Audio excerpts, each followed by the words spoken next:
Hello, today we're going to be talking about the phantom time hypothesis. It was proposed by German historian Heribert Illig in the 1991, so it's very recent. He's still alive, I believe. There's no records of his passing, so the legend is still alive. And this is my second video on this channel. I would appreciate if you subscribe to he. But Mr. Illig had one of the most bold theories in history, I believe,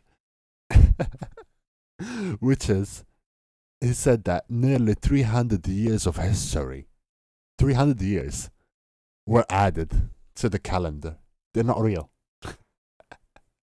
He said that from 614 to 911 AD were inserted artificially in the records, which is probably pissed a lot of historians. A lot of historians weren't too happy with it. He said that the events that happened back in that period were either fictional or just fake to fit into the timeline, the person who added it. And we'll get just who added it, allegedly. But this means that the early medieval history, all the key events and figures were all fake. They're not real. They were AI. No, that's not what he said. They were just not real. Someone like made them up. And events like the reign of the Charlemagne Empire was not real. And he said that it was a propaganda to help to glorify the dynasty back then. Okay, now let's ask Mr. Illig why someone would do this. What are his opinions? Not opinions, more like conspiracy or the reason why the people added 300 years. And he said that it was prestige driven. Emperor Otto III, a Roman emperor back then, and Pope Sylvester II wanted to seem cool and be glorified for being in control or being an emperor and a pope in the year 1000 AD, because it had a lot of theories and apocalyptic thoughts in the medieval world. It's like the year 2020, I believe, right? Where the people were like, it's going to be the end of Earth or something like that. That happens almost every century, I guess. But that's what they want to do. They want to be glorified for having a higher status back in the day at year 1000 AD. And second motivation is because of political and religious authority. That's not really very far reached. A lot of things happened because of that. But also, I mean, we're gonna move on to the debunking later. But he said that they altered the timeline. This is Emperor Otto III and Pope Sylvester II, so they can rewrite history to show that they had a big role in the world back then. It was like a narrative where Otto III was like a emperor chosen by God, and Silver II is like a prophetic pope. Basically, just religious power and political higher standing. This is what Illig said, at least. Now, let's talk about his proof, his claims that supports his hypothesis. That is that he said that there's a lot of architectural discrepancies. There's not much evidence of development back then in that period.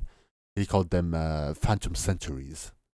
He said that there was not much development or change in construction in those years because the European architecture was the same for those 300 years.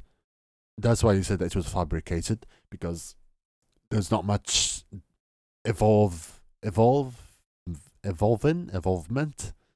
evolution in architecture, which is, I mean, somewhat reasonable, but at the same time, it's like maybe they were focused on something else. Okay, now let's talk about the second one, the second supporting claim, and that is that the calendar had a lot of inconsistencies. So he said that because there's inconsistencies in the calendar, people inserted the 300 years without anyone raising an eyebrow. Even though it's only had, if we say that it's only 11 minutes per year, that was the actual disparity, which is not much because it's like 10 days. If we count those 300 years, it's around 10 days, 12 days of time changed.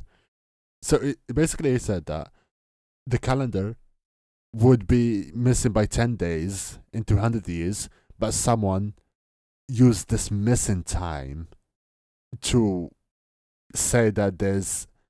Illig basically said, sorry, I need to explain it clearer. Illig said that this missing time, those 13 days, mathematically, were when those 300 years were falsely added to the calendar. I don't know if I am getting it wrong, but that's what I understood. Which is how. I'm not gonna argue with the historian though. I'm gonna talk about the historians. What's their arguments? Okay, and then the third one is like there's missing like material evidence, like coins, artifacts, certain records. That's reasonable. If I don't see any of that, I would also be like, maybe either we haven't found it yet, or it's not, didn't happen. But critics said that, the haters basically, said that Dark Ages had even fewer records than what we have of those 200 years. And it's not a fabrication still. That's basically what the critics said. Now, let's talk about the debunking of the theory. People said that there's history of that time in different parts of the world. So that part exists. Basically from Islamic history during the Phantom period or centuries. The time he dismisses coincides with big events in Islamic history. Basically, a lot of things that were recorded in Islamic history happened during that time. And they were very well documented, written, described, even describing the empire back then that was growing. Okay. The second one, Chinese history. He literally said that most people heard of the Tang Dynasty, I believe, right? It's like one of the most famous and celebrated periods in Chinese history. It's literally, we got art from it, literature, trade, governance. It was a huge part of Chinese history. They had diplomatic exchange, astronomical observations. These people were looking at the stars and stuff back then. And they even traded with the Islamic world and Europe. That didn't exist back then. But yeah, artifacts from the Tang Dynasty, ceramics, coins, been found. So it clearly shows that that happened because we have proof. We might not have proof from Europe. We have proof from other places on Earth that that time happened. Let's take the second evidence. There's recorded eclipses, comets, and planets alignments that we mathed out now because ancient Chinese, Islamic, and European scholars documented it. Because whenever it happens, it's a very big event in the whole world. Like a couple months ago, months ago, or a year and a half ago, I think, the eclipse. A lot of people were looking at it. A lot of people did dumb stuff because of it, because they thought it was the end of the world. If we, right now, as informed and knowing as we are right now, people back then, if people do dumb stuff because of this, because of an eclipse right now, people back then probably thought it was the end of the Earth, of the universe. So it's always well documented. And there's also natural events that happened, like Halley's comet. It was recorded in 760 AD during the Tang Dynasty. Okay. Now let's come to the third evidence, archaeological evidence. The thing that he said there's not much of. There was a big progression in architecture, tools, and pottery in that phantom time. In fact, it was the most noticeable back then. And there were no evidence of abrupt gaps. There's not big gap. 200 years is a long time.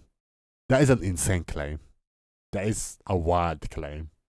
But basically, all of this evidence refutes illig's claim. At the same time, it's like, it's a fun thing to think about. Like, that is most sane people wouldn't really think about that. They'll be like, whatever. We just take things for granted. It's good to think outside of the box and say, give doubts. But at the same time, if you give doubts, you gotta be open to being proven wrong or prove your doubts correct. That's how we think. We give a idea, we see the proof, you give your proof, you take proof from others, and you think about if it's true or not. Sometimes you might be wrong, sometimes you might be right. That's the point of thinking, that's the point of knowing. You learn things as you go. But there's also a big issue with this because you can fall in conspiracies. People think that there is lizards around us living like humans, but at the same time, it's like if they're living like humans without doing anything, then they're just humans. If someone looks like a human, acts like a human, that's the same thing humans does. It's a human. But I'm getting off track. This is a very, even though how outlandish the hypothesis is, it's still a very cool thing to think about. It's like nobody really, I haven't seen any big hypothesis that is as crazy as this one, so I'm very happy that I could find it and talk about it. Okay, that's it for now, I believe. See you next video. I'll try to find something else to talk about. And goodbye.